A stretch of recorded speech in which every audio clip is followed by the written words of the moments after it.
આ મહારાષ્ટ્રનો શેર હતો ભાઈ શિવાજી. એ શર્મના પાઠ ને ચંડીના પાઠ કરતા કરી દીધા. બોલો, એમ તાકાત છે આપણા હિન્દુસ્તાનમાં, નથી એમ નહીં. એટલે પણ એ સંસ્કાર ગર્ભથી શરૂ થાય ભાઈ. એટલે ખાસ કરીને પ્રહલાદના જીવનમાંથી મારે તમારે આ વાત શીખવા જેવી કે બાળકો સંસ્કારી બનાવવા હોય તો એમાં મોટી ભૂમિકા માતા પિતાની પણ છે. એમાં એ ગર્ભાવસ્થા બહેનોએ ખાસ જાળવવી. બે ત્રણ વાત તમને એને અનુરૂપ કરી દઉં. એક તો આ થેલેસીમિયાના રોગ વધતા જાય છે કે છોકરાઓમાં બ્લડ ન બનતું હોય, એટલે પતિ પત્ની થતા પહેલાં સંબંધ કરતાં પહેલાં રિપોર્ટ કરાવી લેવા. જો બેય પોઝિટિવ, મેં એકવાર બહુ વિસ્તારથી એની વાત કરેલી છે, આજે નહીં, પણ બેય પતિ પત્ની થેલેસીમિયાના પોઝિટિવ હોય એનું બ્લડ, તો એનું બાળકને પણ 50-60% સંભાવના આવા બાળક ઉત્પન્ન થવાની. એટલે પહેલાં તપાસ કરી લેવી. કસાણા વિના શરીર તમે બધા કસજો. બહુ બહુ છે ને બેઠાડું જીવન ન રાખતા. ઘરના કામ જાતે થોડા થોડા કરજો, બેનો પણ. પછી વોકિંગ કરવા જાવું એના કરતાં ઘરકામ જાતે કરવું. જેટલું કસાય શરીર એટલું માણાનું જીવન ઉજળું બને. કાચું માને કસણી વિના શોધાણું માને છે સાર, ફરી ન થાય ફેરવણી એવો ઊંડો ઉરે વિચાર.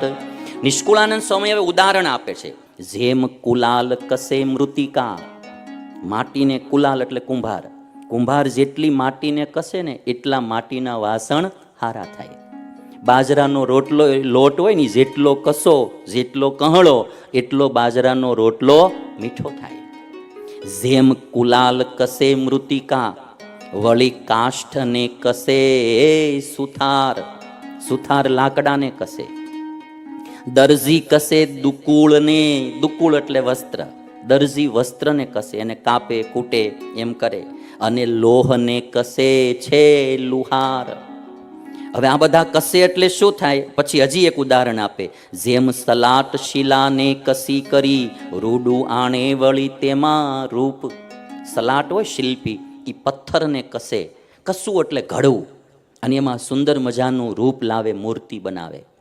તમે જો માટીને કસે, હવે એમાંથી સરસ મજાના પાત્રો બનાવે કુંભાર, અને કેટલા સરસ મજાના બધાને ટાઢું કરે એવા પાત્રો બધા બને. પણ એને ઘડવા પડે. માટીમાંથી જ બધા પાત્રો બને, પણ એને ઘડવા પડે. તાવડી હોય, પછી તમે જુઓ તો આ માટલા હોય, ઘડા હોય, બધું એમાંથી બને. એવી રીતે એક જોઈએ આપણે કે સુથાર હોય એ લાકડાને ઘડે, એમાંથી ખુરશી, સિંહાસન, દરવાજા, બારી બધું બને. કેટલું પ્રકારનું ફર્નિચર બને, પણ એ ઘડાય તો બને. લાકડાને ઘડવું પડે. દરજી કપડાને ઘડે અને લુહાર લોખંડને ઘડે, એમાંથી સારી વસ્તુ બને. એમ સ્વામી કહે છે કે સારું થવું હોય તો ઘડાવવું તો પડે. અને સલાટ જેમ શિલ્પી પથ્થરને ઘડે છે, એમ જે કસાઈને, જેમ સલાટ શિલાને કસી કરી, રૂડું આણે વળી તેમાં રૂપ, એમ કસાય છે જન હરિના, ત્યારે થાય છે શુદ્ધ સ્વરૂપ. પ્રહલાદ કસાણા ને તો શુદ્ધ સ્વરૂપ બન્યા. જાણો જેમ શોધાય છે સુવર્ણ, તે કનક કુંદન થાય છે. રૂડી રીતે રૂપ શોધતા, જાણો ચોખ્ખી ચાંદી કહેવાય છે. સોનાના બે નામ, સોનું અને કુંદન. સોનું છે ને એ ભેગ ભળેલું હોય ને બધાને સોનું કહેવાય, પણ જેમાંથી બધો જ ભેગ નીકળી જાય અને જેને 16 વલ્લું શુદ્ધ સોનું આપણે કહીએ ને, એવું શુદ્ધ સોનું હોય એને કુંદન કહેવામાં આવે. સ્વામી કે જાણો જેમ શોધાય છે સુવર્ણ, તે કનક કુંદન થાય છે. કનક એટલે સોનું, એ કનક કુંદન કહેવાય. પણ શુદ્ધ થાય ત્યારે ભેગ ભળેલા બધા કાઢવા પડે. એવી રીતે રૂપું અને ચાંદી, ભેગ ભળેલું હોય એને રૂપું કહેવાય, અને શુદ્ધ હોય ભેગ વિનાનું એને ચાંદી કહેવાય. એટલે કુંદન અને ચાંદી થવું હોય તો જે કંઈ ભળેલા ભેગ એને બારા કાઢવા પડે. મારે ને તમારે શું ભેગ? આપણે જે બધા દોષો, સ્વભાવો, વાસનાઓ, આ ભેગ ભળેલા કહેવાય. એ બધા દૂર કરીએ એટલે આત્મા ચોખ્ખો બને, આત્મા શુદ્ધ બને, પવિત્ર બને, અને ભક્ત પ્રહલાદ અને ધ્રુવ જેવા બને. અને સ્વામી એક વાત કરે કે ઘડાય એટલે શું થાય?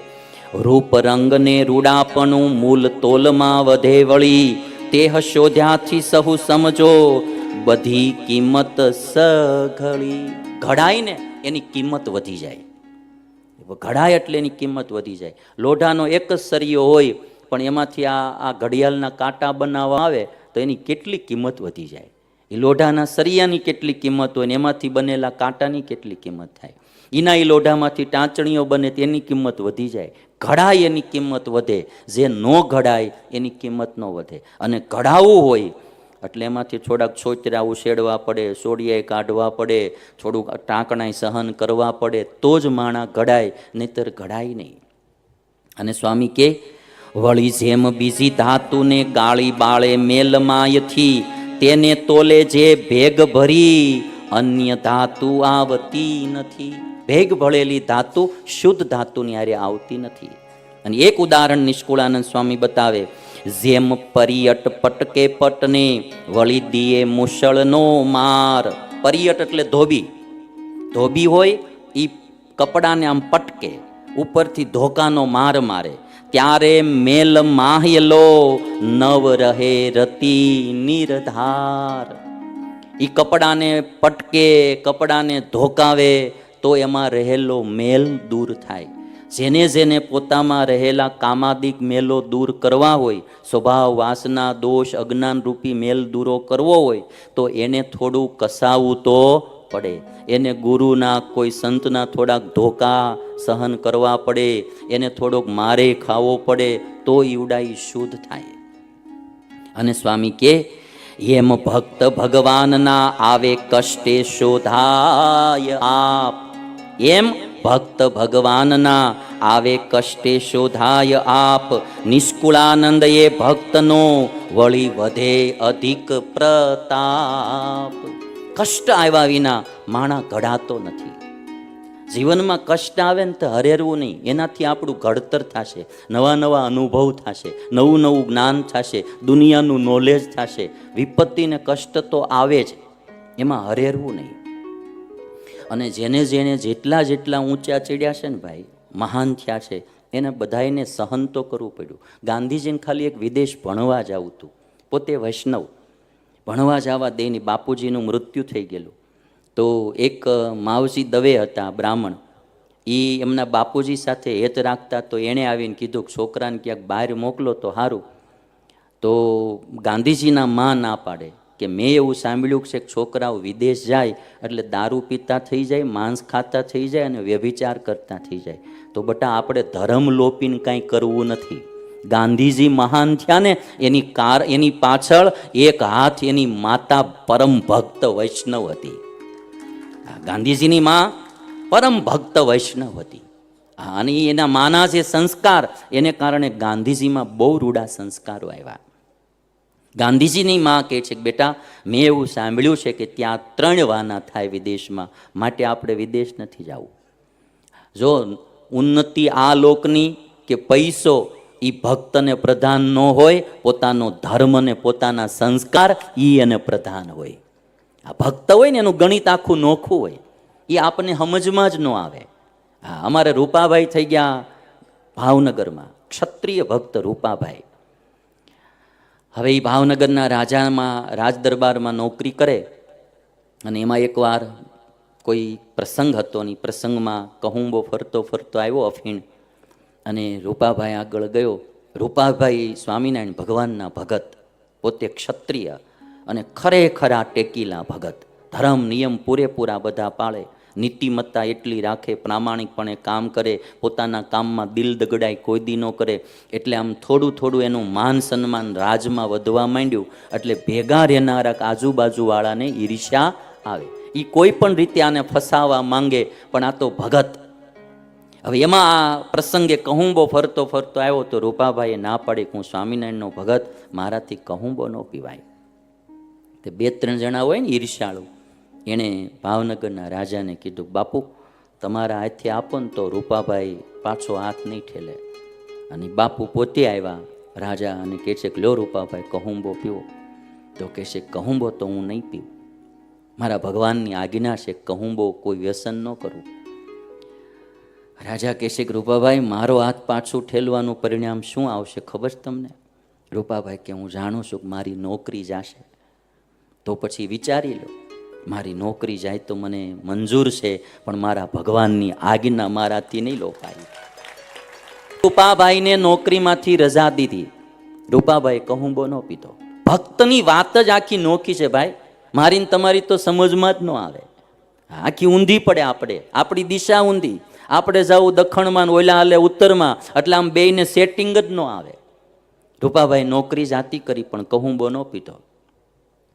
6 મહિના વ્યતીત થયા. ભગવાનનું ભજન કરે. હા, જે મારા ભગવાને ધારી હશે એ થાય. 6 મહિના પછી રાણી સાહેબાને કાશીની યાત્રાએ જવું. રાજાએ પોતાના એક ખાનગી દિવાન હતા, નાગર બ્રાહ્મણ જુનાગઢ, એને કહ્યું કે દિવાનજી, કોઈ એવો પ્રામાણિક માણા ખરો રાણી સાહેબાની સાથે યાત્રા કરવા જાય?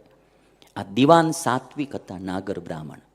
એમણે એમ કહ્યું કે મહારાજ, એવો માણસ તો એક સ્વામિનારાયણ ભગવાનનો ભગત રૂપોભાઈ છે, પણ એને તો તમે 6 મહિના થયા નોકરીમાંથી રજા દીધી છે. રાજા કે એવો પ્રામાણિક માણસ, એમાં કે ફેર પડે જ નહીં કોઈ બાબતમાં. કે તો જાઓ કે 6 મહિનાનો એને પગાર આપી દો અને રૂપાભાઈને પાછા નોકરીમાં રાખી લો.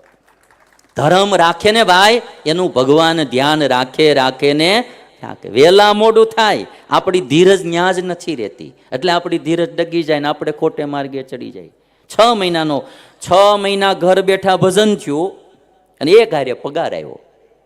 રૂપાભાઈ કાશીની યાત્રાએ રાણી સાહેબા સાથે ગયા. ગંગાજીમાં સ્નાન કરી વળતા આવતા હતા.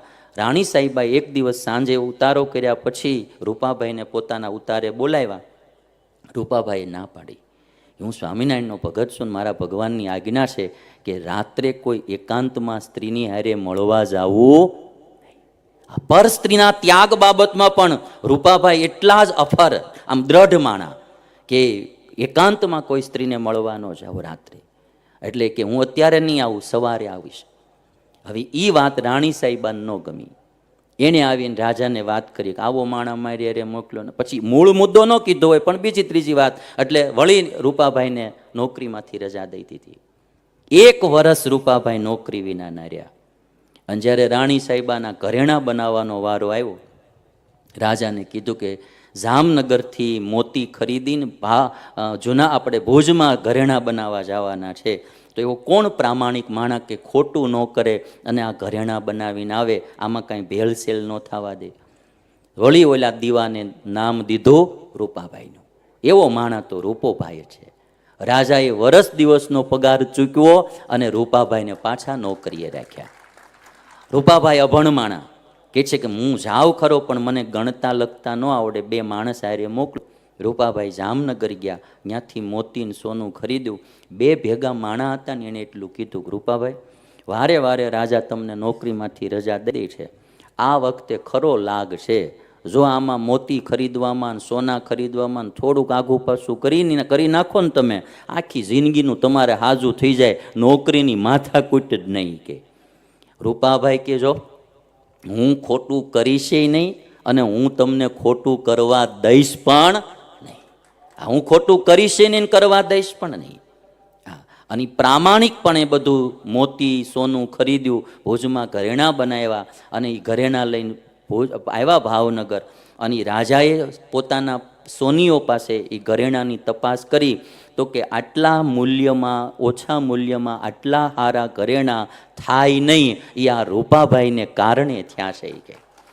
અને જ્યારે આ વાત રાજાએ એની પ્રામાણિકતાની સાંભળી, ત્યારે રાજાએ રૂપાભાઈને એટલું કીધું કે તમારા જેવો પ્રામાણિક માણા મારા દરબારમાં રહેશે, આજથી તમારે નોકરી અવાય તો આવજો, ન અવાય તો કાંઈ નહીં, મરતા સુધી પગાર તમારી ઘરે આવી જશે કે.